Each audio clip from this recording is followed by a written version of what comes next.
चालू कर लेता हूँ and then will do that.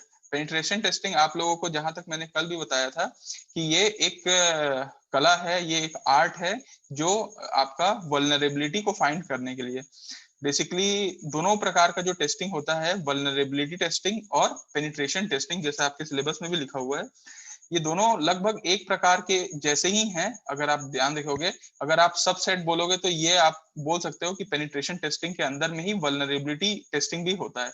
मतलब बेसिकली आप चीजों को पहले अगर पेनिट्रेट करके आपको टेस्ट करना है कोई सिस्टम को या कुछ ऑर्गेनाइजेशन को कि वो उसमें कोई क्या खामियां हैं, तो पहले तो आपको खामी पता होना चाहिए ना। तो वल्नरेबिलिटी टेस्टिंग पहले होती है और फिर उसकी रिपोर्ट कार्ड जनरेट होती है और उसके बाद फिर उसमें पेनिट्रेशन टेस्टिंग होता है। तो बेसिकली पेनिट्रेशन टेस्टिंग आप लोगों को मैंने कल भी बताया था कि ये आर्ट है जिसके अंदर है वो कि वो वल्नरेबिलिटी खोज पाए, वल्नरेबिलिटी की टेस्टिंग कर पाए, ठीक है। और बेसिकली वल्नरेबिलिटी बहुत सारे प्रकार के होते हैं, जैसे अनऑथराइज्ड एक्सेस और ये सब चीजें। आप कैसे उसको रोक सकते हो, उसको डिटरमाइन कर सकते हो कि कोई मैलिशियस एक्टिविटी पेनिट्रेशन टेस्टिंग में हो रहा है कि नहीं, वो सब चीजें मेन प्राइमरी पर्पस होता है इसका। फिर मैं आपको अगर ध्यान होगा तो मैं आप लोगों को इसका फेसेस भी बताया था कि पेनिट्रेशन टेस्टिंग अगर कोई कंपनी करती है या आप किसी को बोलते हो कि पेनिट्रेशन टेस्टिंग करो, पेन टेस्ट जिसको बोलते हैं, वो अगर आप करो तो वो किस सीक्वेंस में होता है। तो मैं आपको ये बताया था कि सबसे पहले होता है प्लानिंग और रिकॉन्साइंस, ठीक है, रिकॉन्नाइसेंस, ठीक है। तो इसमें आप लोगों को ध्यान होगा कि इसमें मैंने आपको यही बोला था कि सबसे फर्स्ट स्टेज में कोई भी पेन टेस्ट होता है तो उसमें डेटा गैदर किया जाता है आपके ऑर्गेनाइजेशन का। उसमें ये देखा जाता है कि टेस्टिंग मेथड कौन सी अप्लाई करनी चाहिए। उसके बाद स्कैनिंग एंड डिस्कवरी होता है। इसका मतलब ये है कि कौन से स्कैनिंग टूल्स यूज करेंगे अपन की वल्नरेबिलिटी चेक करने के लिए, आपके सिस्टम में कौन से सर्विसेज रन कर रहे हैं, क्या क्या लाइब्रेरी स्टोर्ड हैं, वगैरह वगैरह सब चीजों को स्कैन किया जाता है और डिस्कवरी किया जाता है कि कहाँ कहाँ पे खामियां हैं। फिर इसमें अगर आपको ध्यान होगा तो नेक्स्ट स्टेप में हम लोग मतलब पेन टेस्ट में एक्सप्लॉयटेशन किया जाता है। एक्सप्लॉयटेशन मतलब कि कितने हद तक आपका जो सिस्टम है वो कॉम्प्रोमाइज हो सकता है। मतलब मान लो एक ऑर्गेनाइजेशन में 100 कंप्यूटर है तो क्या 50 कंप्यूटर कॉम्प्रोमाइज हो सकता है, मतलब हैक हो सकता है। तो उस चीज की टेस्ट यहाँ पे की जाती है। फिर इसमें आता है नेक्स्ट स्टेप, वो है आपका रिस्क एनालिसिस। रिस्क एनालिसिस और इसमें सजेशन भी शामिल हैं। इसमें ये होता है कि आपका जो पेन टेस्ट कंपनी होती है वो रिस्क एनालिसिस करती है कि वो एक्चुअली एविडेंस कलेक्ट करती है कि इतनी प्रकार के हम लोगों ने ये चीजें स्कैन की हैं और ये रिस्क पाया गया कि ये हाई रिस्क पे है, ये लो रिस्क पे है, और उसको कैटेगराइज किया जाता है और सजेशन दिया जाता है कि जो हाई रिस्क पे है उस पे आप ये कीजिए, लो रिस्क पे ये कीजिए। उसके बाद लास्ट में फिर इसका रिपोर्ट जनरेशन होता है। तो ये टोटल रिपोर्ट जनरेशन में क्या है, डिटेल रिपोर्ट जाता है। तो अगर आपके कहीं पे क्वेश्चन में या फिर ये आता है कि पेनिट्रेशन टेस्टिंग पेन टेस्ट में क्या क्या फेसेस हैं, किस हिसाब से किया जाता है, ऊपर नीचे जमाना या जो भी, तो आपके यहाँ पे पॉइंट वाइज है। उसके बाद हम लोग नेक्स्ट इसी में गए थे। पेन टेस्ट अगर आपको करना है तो आप अलग अलग कहाँ कहाँ पे कर सकते हो। तो इसमें सबसे पहला जो पेन टेस्ट आप कर सकते हो वो है network penetration testing. Network penetration testing, network penetration testing में बहुत सारी चीजों को चेक किया जाता है। जैसे आपका जो नेटवर्क का इंफ्रास्ट्रक्चर है, नेटवर्क का जो इंफ्रास्ट्रक्चर से मेरा कहने का मतलब ये है कि आप कौन सा फायरवॉल, कैसा फायरवॉल यूज कर रहे हैं आप, क्या उसमें डीएनएस अटैक हो सकता है, ठीक है, क्या आप कौन सा सिक्योर शेल यूज कर रहे हैं, ठीक है, और आप एसक्यूएल सर्वर यूज कर रहे हैं कि नहीं, और उसमें कोई वल्नरेबिलिटी है, आप एसएमटीपी अगर यूज कर रहे हैं या फाइल ट्रांसफर प्रोटोकॉल यूज कर रहे हैं। तो जहां जहां पे आप मतलब नेटवर्क इंफ्रास्ट्रक्चर अगर अपन देखें वो पॉइंट पे आप टेस्टिंग होती है तो उसको बोलते हैं नेटवर्क पेनिट्रेशन टेस्टिंग। इसके बाद नेक्स्ट पॉइंट आता है, next point web application penetration testing होता है। वेब एप्लीकेशन पेनिट्रेशन टेस्टिंग, ठीक है। वेब एप्लीकेशन पेनिट्रेशन टेस्टिंग में बेसिकली कुछ कुछ एपीआईज वगैरह को चेक किया जाता है, जावा एप्पल्स को भी चेक किया जाता है, प्लस को तो बेसिकली ये वेब एप्लीकेशन बेस्ड होता है ये पेनिट्रेशन टेस्टिंग, जिसमें बेसिकली वेब एप्लीकेशन के पॉइंट ऑफ व्यू से ही टेस्ट किया जाता है। उसके बाद अगर आप एक और टाइप देखोगे तो ये है वायरलेस पेनिट्रेशन टेस्टिंग। ये एक प्रकार का ऐसा टेस्टिंग है वायरलेस पेनिट्रेशन टेस्टिंग, जो आप अगर आपके ऑर्गेनाइजेशन में जितने प्रकार का वायरलेस डिवाइस आप यूज कर रहे होते हो, वायरलेस डिवाइस, वो सारे चीजों को चेक किया जाता है। जैसे कि अगर आप नोटबुक यूज कर रहे हो, आप मतलब डिजिटल नोटबुक यूज कर रहे हो, आप स्मार्टफोन यूज कर रहे हो, ठीक है, आप इवन लैपटॉप्स यूज कर रहे हो, आप वायरलेस एक्सेस पॉइंट को टेस्ट किया जाता है, आपका जो वायरलेस का प्रोटोकॉल आप इस्तेमाल कर रहे हो, वो उन चीजों को भी ध्यान दिया जाता है इन वायरलेस पेनिट्रेशन टेस्टिंग में। मतलब ये पेनिट्रेशन टेस्टिंग ही है, लेकिन ये अलग अलग जगह पे अलग अलग टाइप से हो रहा है। नेटवर्क में हो रहा है, वेब एप्लीकेशन में हो रहा है, वायरलेस डिवाइसेस में हो रहा है। और एक और टाइप का जो टेस्टिंग होता है वो होता है social engineering testing, social engineering penetration testing. Okay, social engineering penetration testing, आप सोशल इंजीनियरिंग अटैक में आपको पहले ही बता चुका हूं, तो आपको ये थोड़ा सा समझ में आ जाएगा कि सोशल इंजीनियरिंग में ये होता है कि इसमें अटेम्प्ट किया जाता है, इसमें एक कोशिश होती है कि कॉन्फिडेंशियल जो इंफॉर्मेशन होती है आपकी कंपनी की, आपके ऑर्गेनाइजेशन की, उसको ट्रिक के द्वारा, ठीक है, बाय, यहाँ पे लिख सकता हूँ, बाय ट्रिकिंग विथ एम्प्लॉय, जो कंपनी के एम्प्लॉय हैं उनको किसी तरीके का ट्रिक किया जाता है, एक और बेवकूफ बनाया जाता है, और उनसे कोशिश की जाती है, अटेम्प्ट किया जाता है कि आप कॉन्फिडेंशियल इंफॉर्मेशन ले सको। ये दोनों प्रकार से होता है, एक होता है रिमोट टेस्टिंग और एक होता है इसमें physical testing.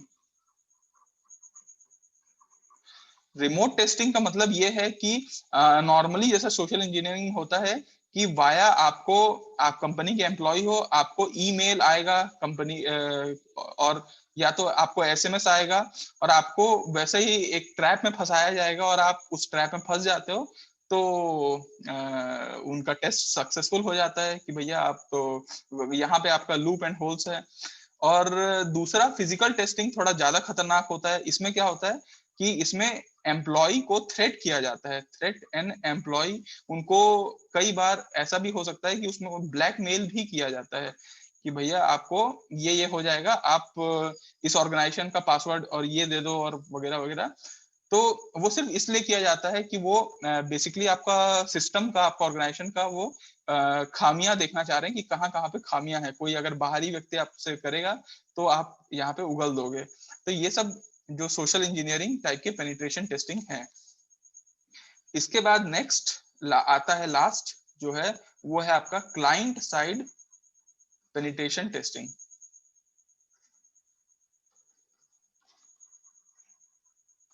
Client side penetration testing का मतलब ये होता है कि ये इसमें वल्नरेबिलिटी खोजी जाती है, इसमें सर्च वल्नरेबिलिटी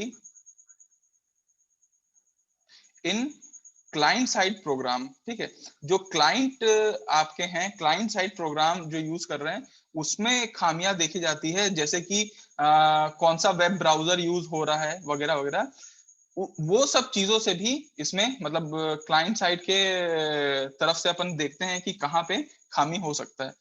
तो टोटल मैं आपको ये बताना चाह रहा था इस पूरे टॉपिक से कि अगर हम लोग पेनिट्रेशन टेस्टिंग पढ़ रहे हैं, पेनिट्रेशन टेस्टिंग में बहुत सारे क्या बोलते हैं प्रैक्टिकल होते हैं।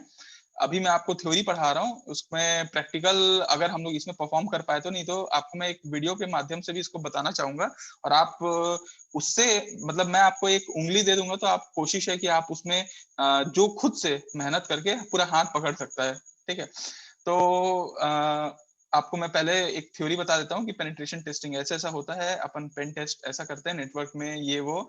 और उसके बाद देखो, इसको अगर आप नॉर्मली तरीके से देखोगे ना, तो आप 3 बॉक्स, इसका टर्म आपको बस याद रहना चाहिए, इसमें 3 बॉक्स ध्यान रखिएगा।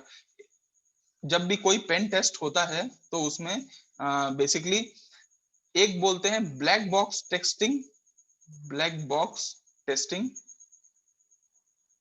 ठीक है। एक होता है ग्रे बॉक्स टेस्टिंग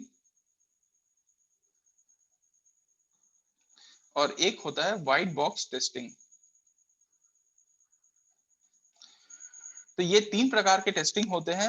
अगर सामने वाला, जिस कंपनी को आपने टेस्ट करने के लिए दिया है, पेन टेस्ट करने के लिए दिया है, उसको अगर चीजें फुल नॉलेज है, ठीक है, आपके कंपनी के बारे में आपको पूरा नॉलेज है, आपके डिटेल, छोटी छोटी डिटेल, जैसे कि अगर आईपी एड्रेस के बारे में उसको नॉलेज है, उसको जितने कोडिंग हो रहे हैं, कोड के सैंपल्स उसके पास मौजूद हैं, तो वो उस टाइप के टेस्टिंग को बोलते हैं व्हाइट बॉक्स टेस्टिंग। तो ये नाम बस याद रखिएगा, व्हाइट बॉक्स टेस्टिंग क्या होता है।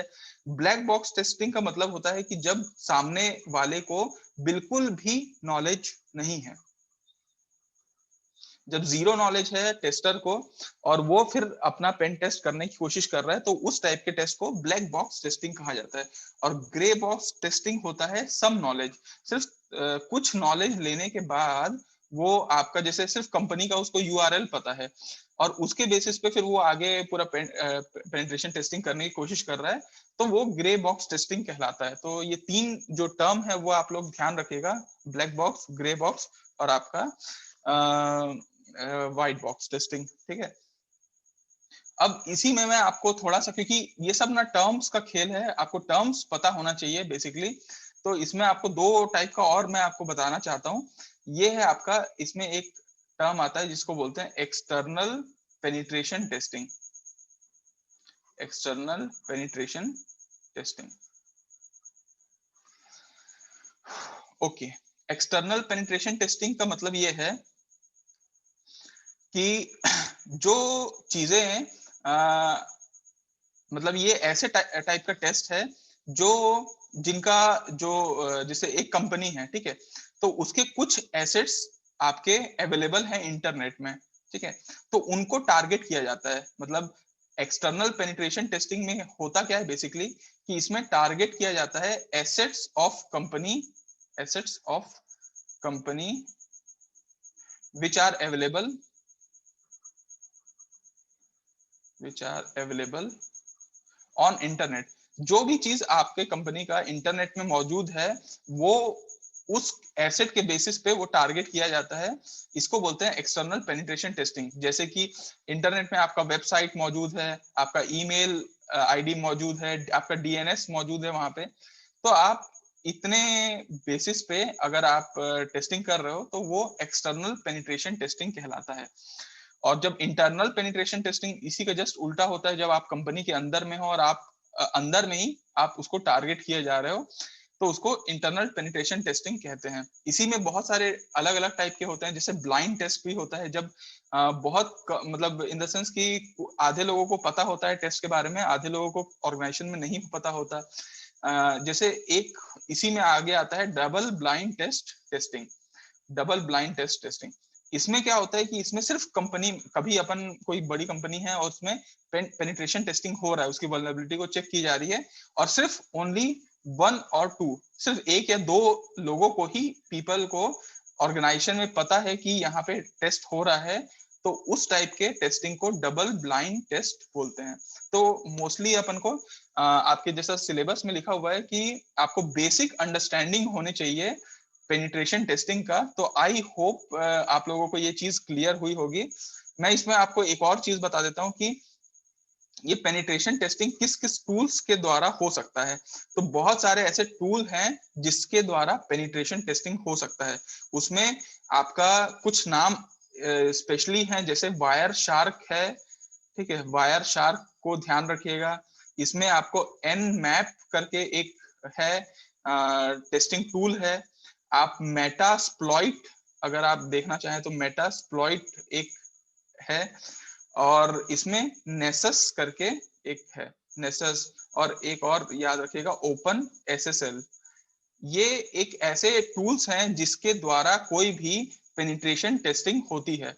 लेकिन आप कभी भी अगर आप इनमें से किसी को भी आप अच्छे से सीख लेते हैं तो आप भी पेनिट्रेशन टेस्टिंग कर सकते हैं। बट आप किसी भी ऑर्गेनाइजेशन में जाके, या आप कभी ओपन मार्केट है और उसमें अगर आप पेनिट्रेशन टेस्टिंग करने की कोशिश करेंगे तो उसको अनएथिकल कहा जाता है। ठीक है, आप किसी से भी बिना पूछे पेनिट्रेशन टेस्टिंग नहीं कर सकते आपको जब तक उसको बोला ना जाए। तो ये सिर्फ आप नॉर्मल ऑर्गेनाइजेशन में अपने कोई नेटवर्क सेटअप हुआ है उसमें आप इसको ट्राई कर सकते हैं, लेकिन अगर वैसे मतलब ओपन के लिए ये अनएथिकल है। तो